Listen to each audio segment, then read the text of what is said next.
Hey, Irene. Hi, Dean. Irene, here is my first question, kind of a Okay. hypothetical. You've signed a new client. Today is day one. You've had some talks with this client, obviously, up till now, scope and signed a contract or whatever. It's going to be a 1 year engagement. But this is your first official meeting with the CEO of that company where it's a client supplier relationship instead of a prospective/vendor relationship. And you're gonna this person looks at you and says, Irene, I know that you work with a lot more CEOs than I work with CMOs. And so in any given time period, month, year, quarter, decade, whatever. And so as CEO, what should I stop doing that I'm probably doing right now? And what should I start doing so that we get the maximum value out of the money we're going to be spending on you? Ooh, that's an interesting question. I don't think one size fits all here. Yeah. So I don't think you can go into a new client meeting and make assumptions about how people are working. That Mm-hmm. takes time. It also takes time to build trust, and trust is one of the most important things when it comes to working with a client, especially if you are fractional, especially if people are only seeing you a portion of the time. A Right. lot of people, even the leader, even if they bring you in, they're going to be wondering, who is this person? Where I only hear this amount of time. So trust is key. So I would never go in hot like that. I would never tell them day one, this is what you need to be doing. I would be very, very patient and try to understand what is happening with the company before making any type of assessment. This is episode 143. I think we started asking this particular. The questions change or iterate through, uh, so that some swap in and out every season. I think you're the first person to ever give that answer. Oh, hey, I'll take it. Okay, all right. This is buckle up. This one's going to be weird. Okay, next question. Okay, it's just to fill in the blank. You can give as long an answer as you need to, but finish this sentence for me. Many clients just don't understand. Ooh, okay. Yeah, maybe this will get weird. Many clients just don't understand blank. Hmm. I would say a large portion of clients misunderstand what process means. Mm-hmm. And I think that's a large pain point. A lot of times, yes, there is marketing that needs to be solved, marketing pain points that need to be solved, strategy needs to happen. Right. But I find most of the times we're actually solving a process issue. So, how does sales and marketing work together and communicate? How does leadership communicate with the rest of the company? How do you communicate brand and culture? So these are more internal processes versus external, but you can't streamline communications externally, and you can't execute a great strategy without a strong internal process. Okay. Another hypothetical. Okay.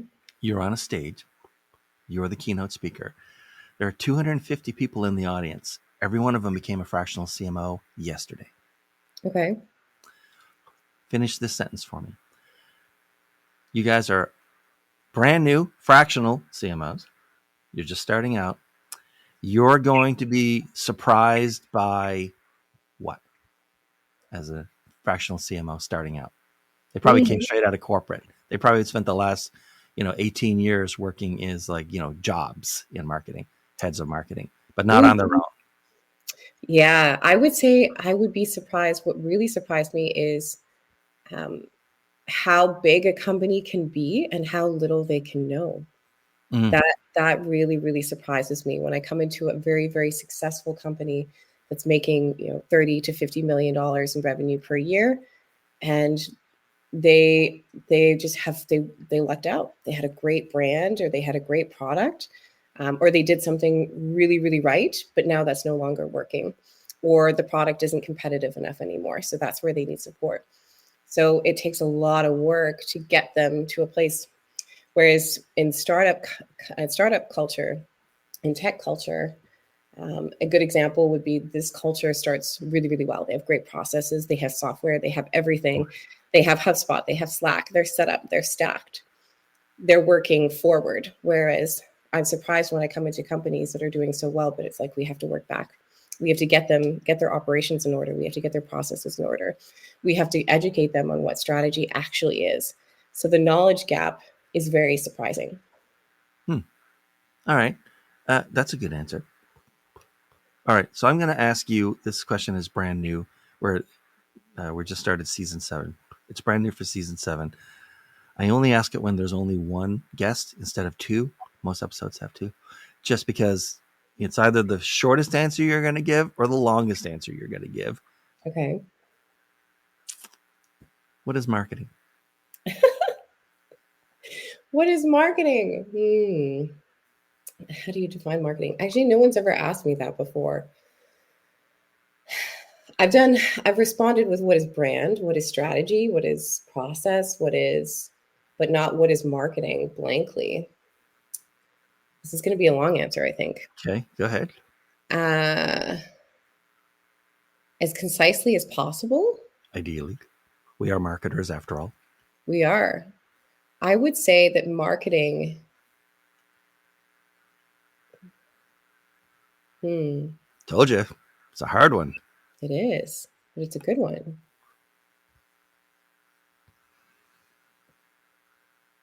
I would say that marketing is the process of selling a product, a service, a brand to a particular audience in a way that speaks to what's happening socially and culturally during that particular time. All right, that's pretty good, right? Yeah. Okay, so you talk to a lot of companies.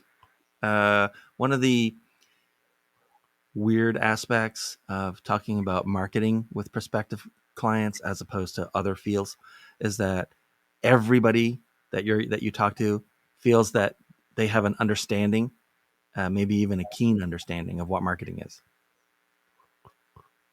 They may or may not be right.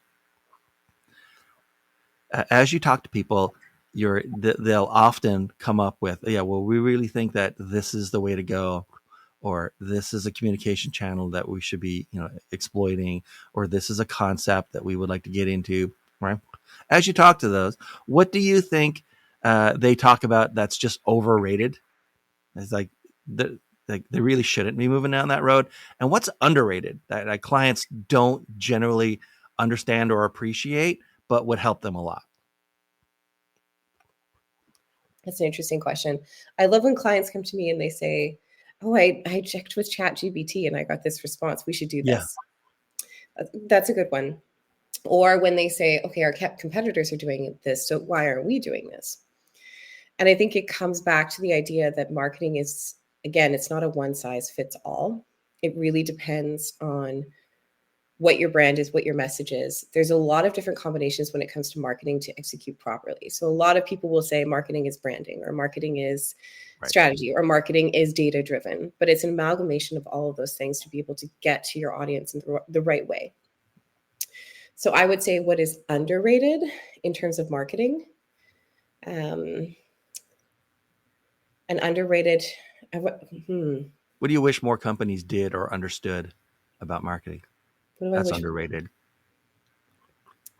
I would say just that is that you can't expect that one thing that is working for a client would work for you. Right. Or that if ChatGPT tells you that this will work, that's actually going to work. You need a lot of research and a lot of data to be able to know, and insights to be able to know what the right tactic is and how to execute it properly. And even if you know what the right tactic is, you still need to make sure that your communications is down. So I think a lot of, for example, if you're running an anniversary campaign, most anniversary campaigns will have a PR strategy behind it. There'll be a press release, you launch it, you get moving.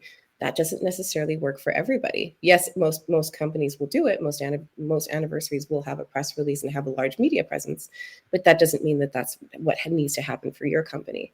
So I think a challenge for fractional CMOs is really educating the client that just because it was worked for them doesn't mean it's going to work for us. And we need to have a really informed decision before making assumptions. And I think a lot of leaders, if they've been in the industry for a long time, 10, 20 years, they have a lot of great instincts, but what has worked 10 years ago might not necessarily work today.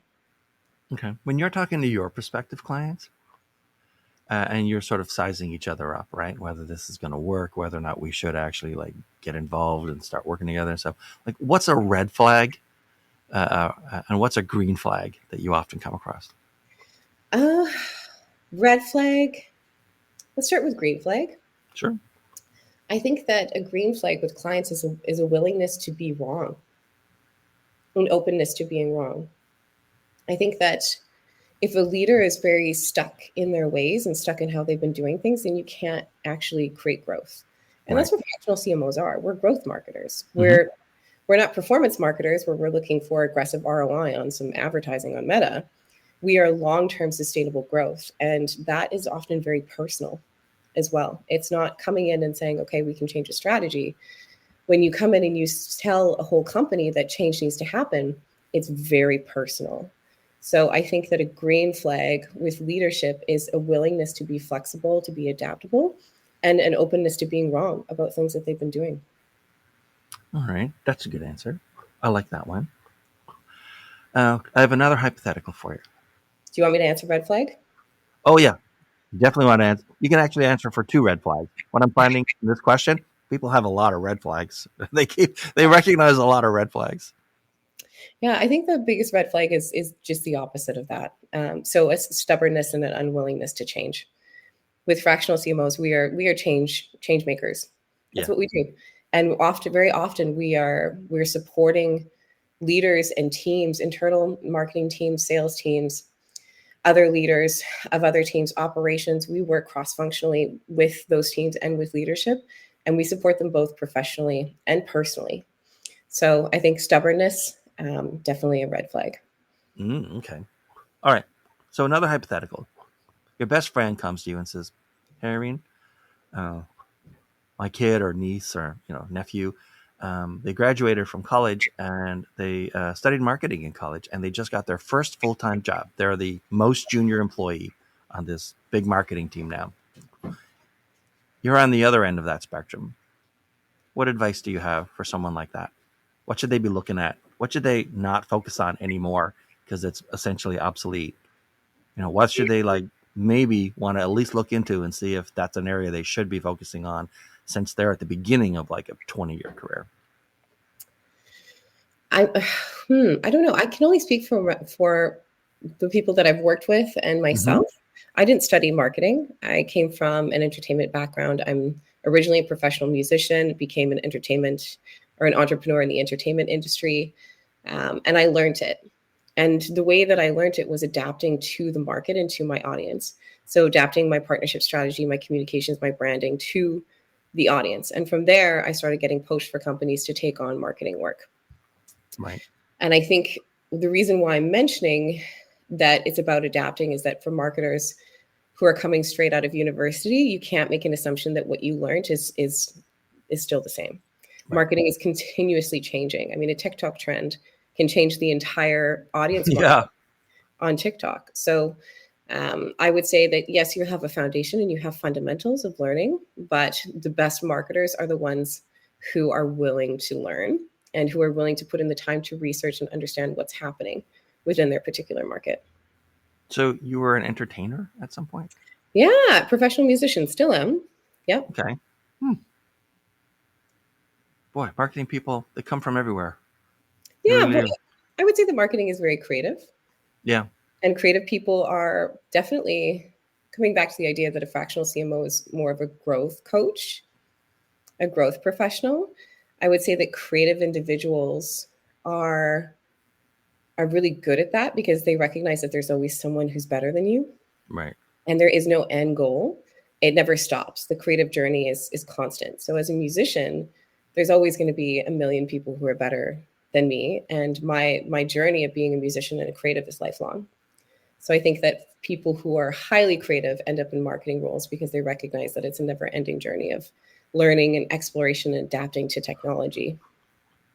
All right. I'm going to ask you a question that I've only ever asked one other CMO slash fractional Ooh. CMO. Now, I didn't ask it on this podcast because I didn't want to pin anyone down on an answer. This is a weird episode. I say we go for it. All I right. asked him this. He's been a CMO or a fractional CMO 11 times, like for big companies, 11 times. And I asked him, in marketing, there are, different sort of like, even within marketing, there's lines of business, so to speak, right?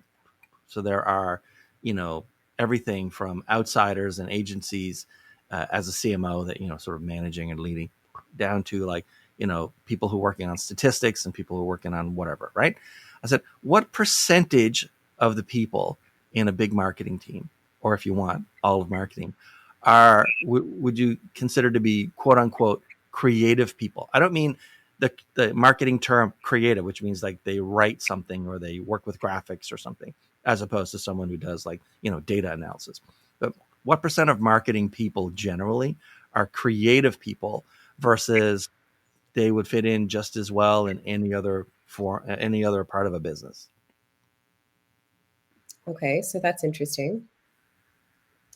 I mean, I'm going to take this kind of off the page a little bit and say that Yeah, everyone sure. is creative. Everyone is creative. Well, yes, you could say that.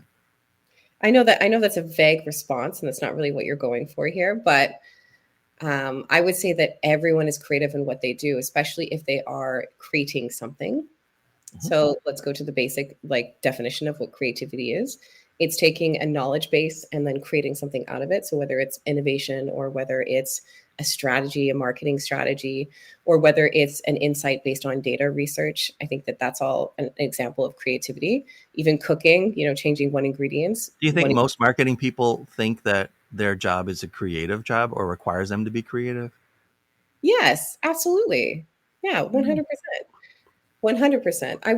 Honestly, I would argue that most corporate jobs are creative. I would take it even one step further. Yeah, Salespeople are highly creative. They need to be yeah, adaptable. I They think need so to too. subject lines. CEOs, highly creative individuals. Business development, to develop partnerships, you have to craft an amazing email, put together an incredible sponsorship deck. I would say that most, if not all, corporate jobs are highly creative people. Yeah, But there's a stigma behind creativity. I mean, being a professional musician, people yeah, just assume that you're this interesting, creative individual, but you don't need to look a certain way or have a certain job to be considered creative. I remember when I first started getting into marketing, and there would be people who were, as you said, deemed the creatives in the marketing team, right. and I thought that was a really interesting concept. I thought that Yeah. was really kind of funny. Um, and Well, when it's someone like in media that there's like, there's everyone else and then there's the talent. But you could argue that everyone is talented. Right. But then when you put someone in a creative team, they start wearing beanies and drinking, like coffee from a hipster cafe because they're now a creative. I Hmm. would say that socially being deemed a creative, coming back to the broader idea, being deemed a creative is more of like a social kind of stigma Yeah, or, kind of a fashion. It's kind of fashion. But essentially, I would say 100% of all marketers are creative individuals. right. No, yeah, it's a good answer. Okay, so let's. This has been great, by the way. Like Good. we're totally off menu, and so as we like wind down, who should be contacting you these days, and how would you like them to do it? Who should be contacting me? Well, typically we work with clients that are making between 10 to 50 million in revenue. Hmm. We really like to focus on companies that have a great grant brand, great product, but they really need support with their internal operations and strategy and team Right. building. We love to mentor internal teams. Mentorship is definitely key for us. So we consider ourselves coaches, not just marketing strategists, but also we are we are growth coaches. So we love to work with people and support them to really understand how to make something work and how to build a really strong company culture. But ideally, anyone between 10 to 50 million per year. Doesn't matter what industry or B2C, Oh, B2B. Good. the great thing about our model is that we're entirely remote and we have contractors across North America, so Right. we can fit any industry. We do have some industries that we absolutely love because they're so interesting and unique.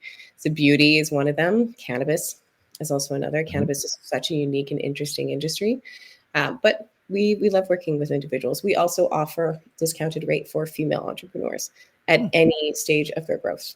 Right. All right. And how should they get in touch with you? Go to your website, ieconsultinggroup.com.